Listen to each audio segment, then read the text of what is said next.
Hello, my name is Janice B. Gordon. This is Scale Your Sales podcast. Welcome to the Scale Your Sales podcast, listed number 9 of 42 best podcasts for every sales professional in 2021. I am Janice B. Gordon, the customer growth expert, recommended by LinkedIn as one of 15 innovative sales influencers to follow in 2021. My next guest on Scale Your Sales podcast, we had such a ball. We talked about sales leadership and how having to adapt post-COVID to the virtual world, bringing out some real positive aspects of the way the go-to-market model and how we're doing business. Talked about diversity and the importance of keep pushing that envelope, but also empathy as well, and how you engender empathy not only with your team but for your customers, and really understanding the customer experience is more important than product. So you're going to enjoy this so much. So my next guest is results-driven sales leader with over 20 years experience working in financial services companies like NASDAQ and more recently hyper-growth tech companies. With a consistent record of surpassing goals and leading teams through transformation and unprecedented growth, he has created and implemented sales teams and their related groundworks multiple times. Welcome to Scale Your Sales podcast, Eugene Smain. Thank you for having me, Janice. We've talked about getting together on this for quite some time. I'm really looking forward to it. Well, today is the day. All right, let's do it. So I'm really interested in your background. As the first US employee hire of Brighter, you've seen a lot. And you've influenced a lot as how the organization has grown, in recruiting, all of the kind of sales function personnel, creating the programs and accelerating revenue, very successful organization under your leadership. As a sales leader, there's so much have changed in the way our buyers are buying. Our buyers are looking different, they're communicating different. So how have you had to adapt with growing your organization and the customers being a moving target? They're constantly evolving. This COVID thing has changed so much. How have you reconciled those two things? Sure, it's a great question, right? And I think a lot of people are trying to figure this out. And certainly I don't have all the answers, but over the past couple of years, we're trying to get a little more clarity on what works. And for me, Janice, I try to stick with the simple things. You get too complicated and it goes over my head. So what's simple, right? And what's important is that we continue to forge, maintain, and grow relationships. And I think ultimately what the remote environment has done is it's shifted the way we do all of these things, right? It's shifted the way we meet people, we learn about them, that we have dialogue, that we build trust and credibility. It changes the way we sell sometimes. Instead of being in a boardroom and sort of showing what you have and going through a demo, we do all of the show and tell aspect of selling towards the end of the sales cycle virtually as well. But really, I think there's some great benefits. And the way that we've shifted is being very empathetic to the customer. And I agree with you. I think this new normal, if you will, is here to stay. I think prospects and people and customers have found that they can buy and forge relationships remotely, virtually, with people all over the world. There's a lot of positives of this as well.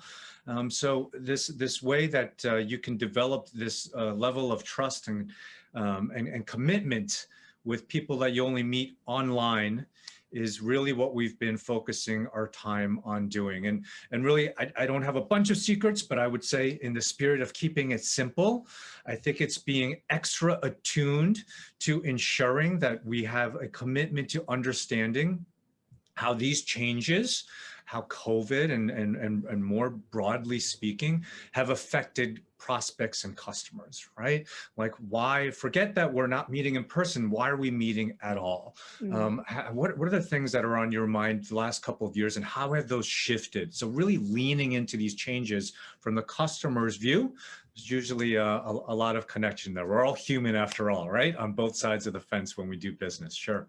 Absolutely. I love that response. So tell me, from a customer's point of view, with the product and service, Brighter, do you have collaborations with the customer in the way that you develop your product? How does that relationship work? Brighter, without going into too much detail, we do sell a PaaS solution.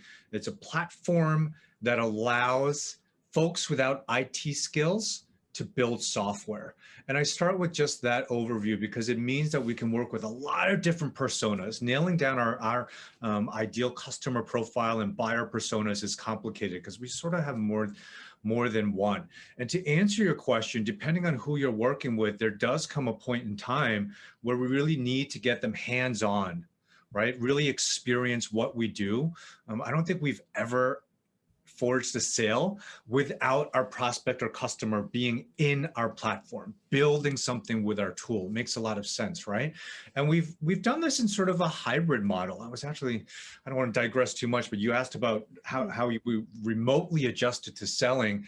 I think a lot of things we're trying to find this middle, oftentimes called hybrid way. And that's what we do here, okay? And what I mean by that is the virtual part is just part of the sales cycle. When we feel we understand the customer, we start showing the tool. We'll do classic demos, we'll give them trials, we'll do all the POC, the POV, those types of things. Sure, we'll absolutely do those. However, and hopefully, knock on wood, the environment will allow us to continue to do this. People are meeting in person again, right? A little more limited, but they are.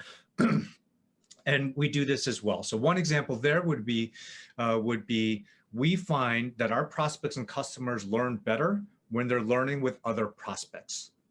So what we've done is create classic things like commonly called hackathons, right? Where we get a group of people. Janice is interested, but so is her friend John. So we bring Janice and John in a room. They get to network, bounce ideas off of each other, and obviously Brighter is there so they can leverage our platform in this somewhat of a community in-person feel.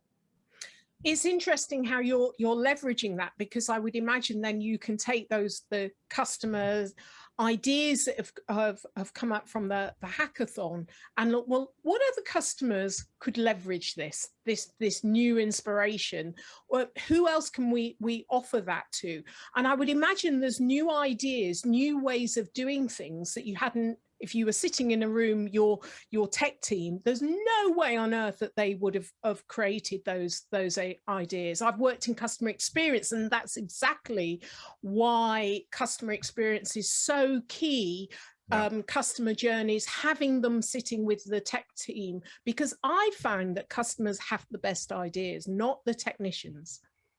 Absolutely. I love it. I couldn't agree more, right? I mean, we talk, the analogy we use at my company, and frankly, a lot of companies that do similar things to us, is we provide the Legos, right? The classic children's toy, adult toy as well. And customers build what they want. So you could build whatever you want. You're only limited really by your imagination, which is great, but sometimes that's too daunting. And the classic question was, that sounds great. Give me examples of what my peers have done, just like you mentioned, Janice. And we find when we just throw our proverbial Legos in a room and let our customers and prospects build, you're right. We see things like, wow, that is really cool or very different. I would have never thought of that, right? So the whole concept, not just for Brighter, but the larger concept of how ideas are shared today, right? In the sales process, virtually, outside of the sales process is an intriguing one. Yeah. So now it started me thinking in terms of diversity. So if you got your technology and you got a bunch of 12-year-olds in the room, or Yeah. whoever, just people that wouldn't normally use this and have access to it, what ideas would they come up with? How would they start to use it? It could be really interesting because you have the flexibility with your platform to actually do that. Yeah, couldn't agree more. Diversity in terms of the builder in this case is so important.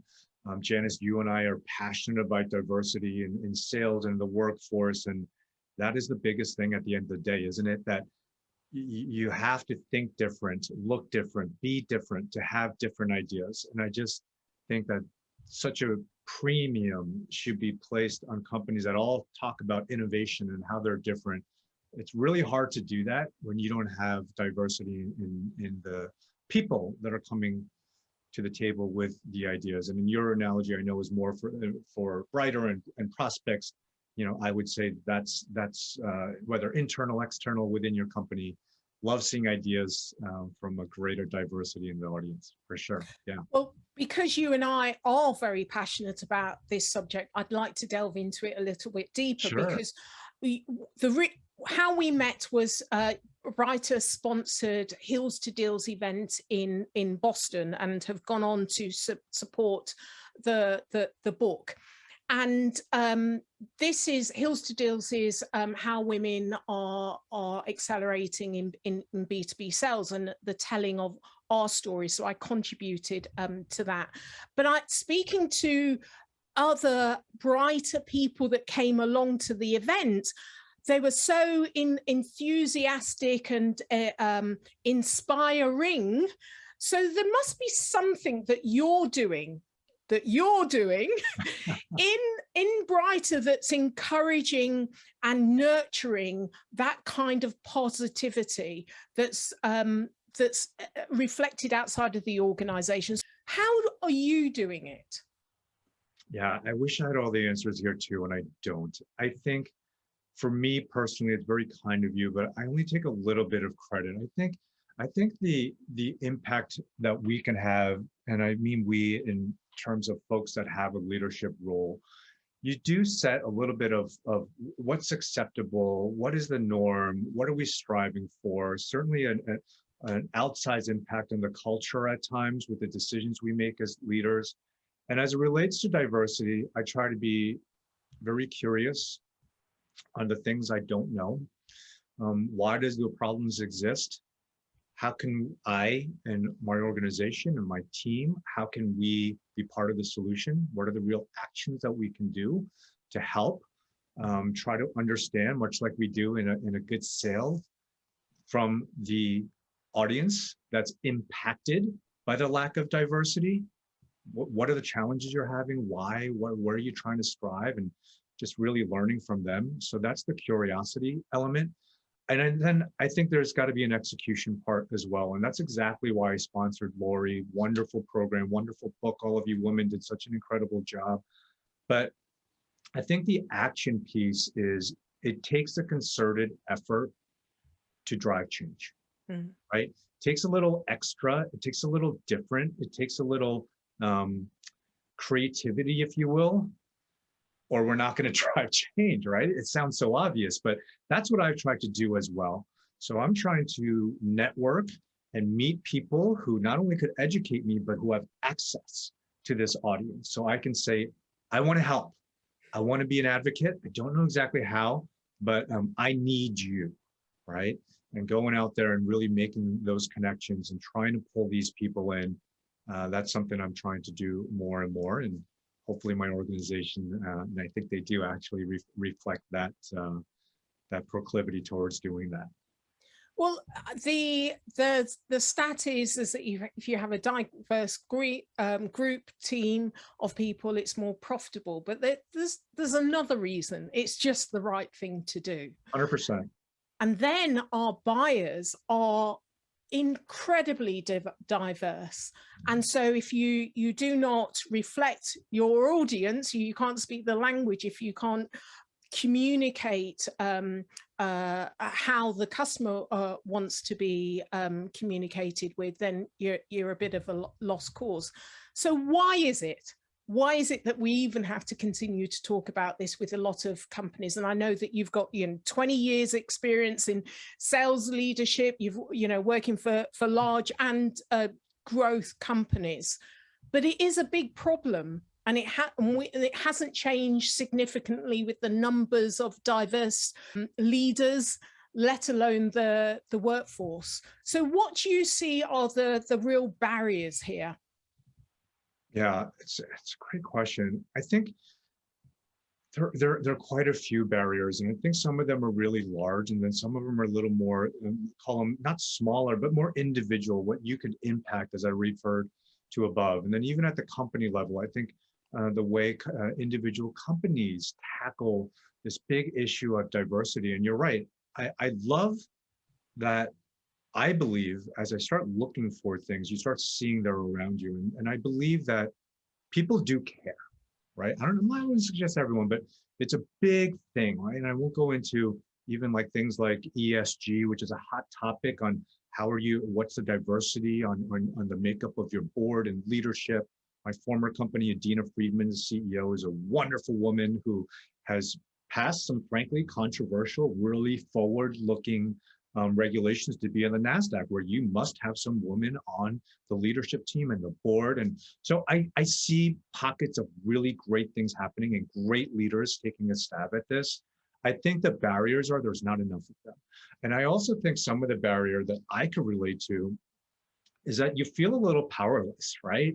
I mean, I could talk about this outside of our podcast. In the last 2 years, talk about there's so many problems, but I feel so helpless. I feel like I can't affect these things. And I think that's a barrier. And that's where I've said it's just unacceptable, speaking to myself, to say, I care about this. I'll maybe throw some dollars here and sponsor this.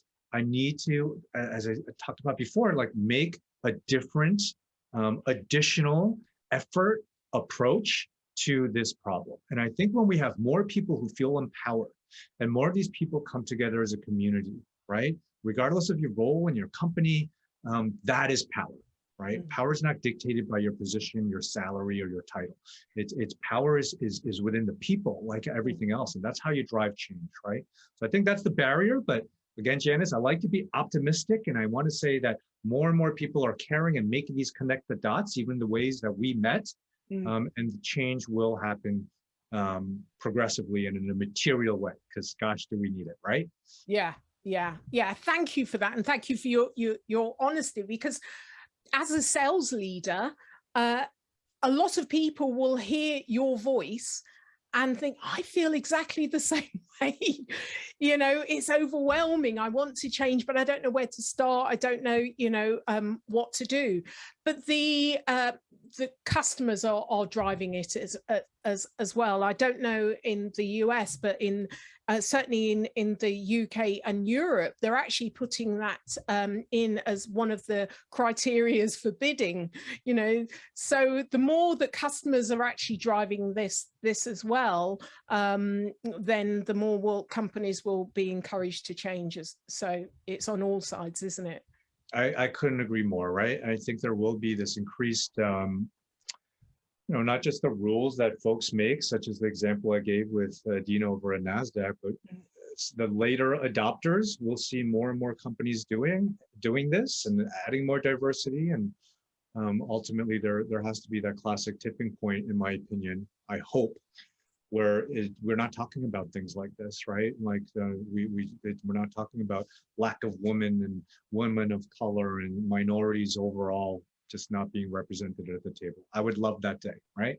Yeah. So talking about buyers and customers, and we've just spoke briefly about their experience. What do you see as the relationship between the experience that we give our customers, or we create and collaborate with our customers and buyers, and the impact on sales? What's the relationship there? Yeah, I think it's a direct correlation, isn't it? I mean, I have worked, Janice, for most of my career with SaaS, with types of solutions that require an ongoing commitment, right? They're not just a one-time project and you buy this and we say goodbye, good luck. And I think a lot of technology is built and commercialized around this idea of a recurring model.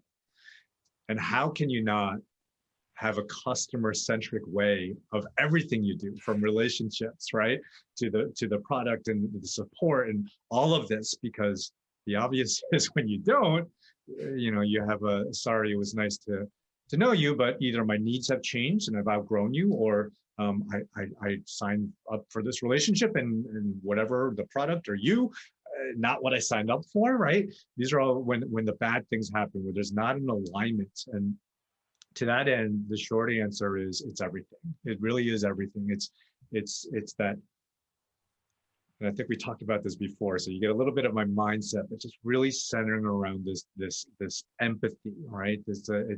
I'm glad people are talking about it, to the point where sometimes it's almost overused, but I'm passionate about it. That success, especially in our profession and for business, if you can truly not just try, but want to have a deep curiosity and interest in what is driving the other people's decisions, right? And instead of saying, I want to find your pain, and just really talk about how is that pain challenging you? Like, what are the challenges that keep you from your objectives, and frame it in a way that you're just deeply caring about this. That's when magic happens. And those customer relationships, yes, lead to bigger sales, faster sales, longer standing network of sales. And let's be honest with ourselves, the way customers buy today, that reference point, that proof point of how others do it, usually is a lot stronger than what you and I can say as salespeople, right? And we build that universe and ecosystem with customer relationships more than product, more than anything else. Excellent. Love that response. Okay, I'm going to ask you a question about the differences, your preference for working in growth, growing an organization to, NASDAQ, really large, so many levels. What's your perspective now, having kind of done both? Where are you happy? Where's your happy space? Yeah, that's an intuitive question. I'll answer it with my current thinking right now. I'm loving what I'm doing. I'm loving the growth, the classic VC backed. We don't have all the answers. In fact, we know less than we do know. So let's go out there and not just execute a playbook, but create the playbook or refine the playbook. And building really from a little bit more of the ground up, from even a people perspective. I'm loving it, Janice. I think I'm going to do this for a while, as long as I can. But you're right. I've done really large companies, managed hundreds of people globally with mature, market-leading businesses, and I would never take that back. So my career, I mean, I don't want to say it's unique, but a little traditionally different. I did the big company, then I've gone smaller and smaller, if you will, in terms of the size of the business and the people on my team.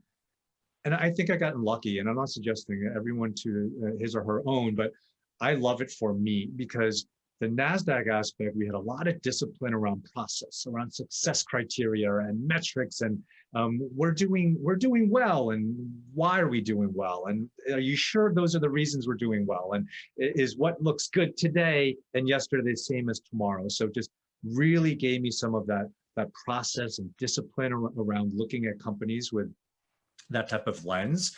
And then I went to a company called Mendex, where it was, we grew over the 100 million ARR mark while I was there, but much smaller than what I had at NASDAQ.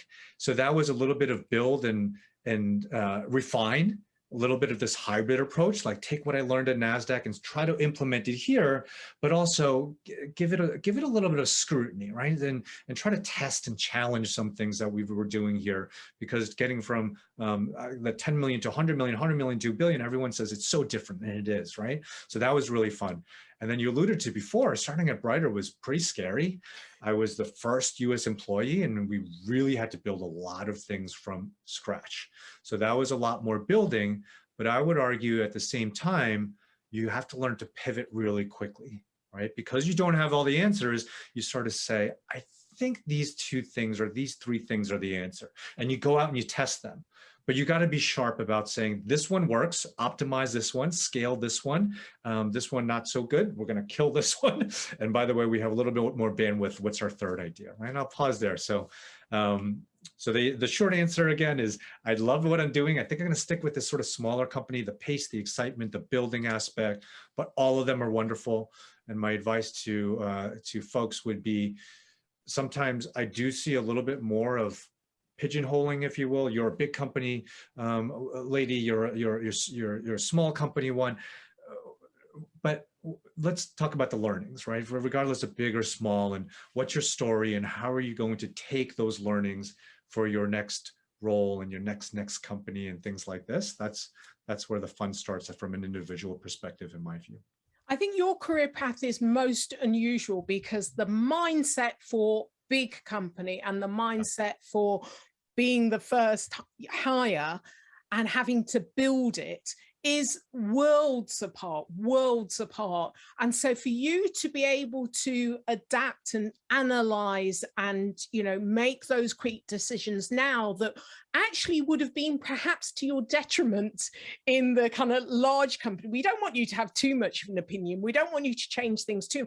It is huge. And that's why I think it's I'm really glad that you've explained what it takes with those 3 different levels. But most people, I don't think, would have been able to have transitioned quite so much, which is probably, you know, your unique career is really interesting, very fascinating. Yeah, that's very kind of you. I think what you're not seeing as you see my resume, Janice, is like I made so many mistakes. I had so many learnings. There were tough transitions, right? Big company, small company, different technology space. And this whole world that I'm in right now with automation is completely new to me. Even as recently as 5 years ago, I knew nothing about it. So I think it's just leaning into what you do know, right? And that's what I've tried to, and what I try to instill with my team is that transcends, again, in my view, the size of the company and what you're selling and all of these and the types of customers and people you work with. Are you deeply centered around customers, as we talked about? Are you trying to set the pace and the type of people you hire? Are you really trying to get diversity throughout your team to have these different ideas so you could push forward and sort of let people follow your ideas as opposed to chasing all of them? These types of concepts, again, I think really work well. That core foundation tends to work regardless of the size of the company. Yeah, excellent. I think I emailed you and said I laughed so hard at your answer to this. I'm going to ask you, if you're on a desert island on your own, who would you take with you, or what would you take with you? Yeah, sure. I laughed at your laughter in the parentheses. You said this one made me laugh. And it is true, Janice. I think those are the classic questions. And for the audience, there's no practice here, right, Janice? This is live, our first time we're doing this. But Janice asked some questions, just give you an idea of what we're going to chat about. And this one was, who would you bring, as you just mentioned, to an island with you? And for me, at least, I get those questions and I try to think of like a cool answer. I'm like, okay, celebrity or someone really neat or someone that says, oh, you're right. How interesting. I would love to be. But the real answer, Janice, I shared with you is my wife, right? My wife and I have 2 kids. We've been together for, we realize, over half our lives, and I'm over mid-40s right now, right? So we spent a lot of time together. And the reason I gave, and maybe that's what made you chuckle, but also true, is that no one else would put up with me, even though I think I wrote that she'd be a little sad that I dragged her onto the island because she'd want to be doing something else without me, with her friends probably, after a couple days. But who else is going to put up with me? Who else knows me in that way? And at the end of the day, if we can find a partner that accepts us with all of our idiosyncrasies, and I have a lot of them, then why wouldn't you bring them to the island, right, Janice? We'd be lost without them. I was thinking she would be as mad as hell with you, and you're going to catch fire all the time that you're on the desert island alone. It's right. Why did you bring me here? And that's you're right. As happy as Larry because you've got your life partner, you know. So. That's right, Janice. Yeah. So how can listeners get hold of you? Sure. I think LinkedIn would probably be the easy, ubiquitous way to contact me, right? So look me up. I'm in a company called Brighter. Google me, you'll see my LinkedIn, and would love to engage in any type of discussion, or if I could help with anything, sharing ideas, all the great things we talked about this past half hour, I'm game. Excellent. Well, thank you so much for being a guest on Scale Your Sales podcast, Eugene Shim. This was a blast. Thanks, Janice. Thank you for listening to this week's episode of Scale Your Sales podcast. If you like this discussion, feel free to listen to other episodes or watch the captioned show on YouTube and subscribe to future episodes. I would really appreciate it if you would leave a positive review on iTunes. Thank you.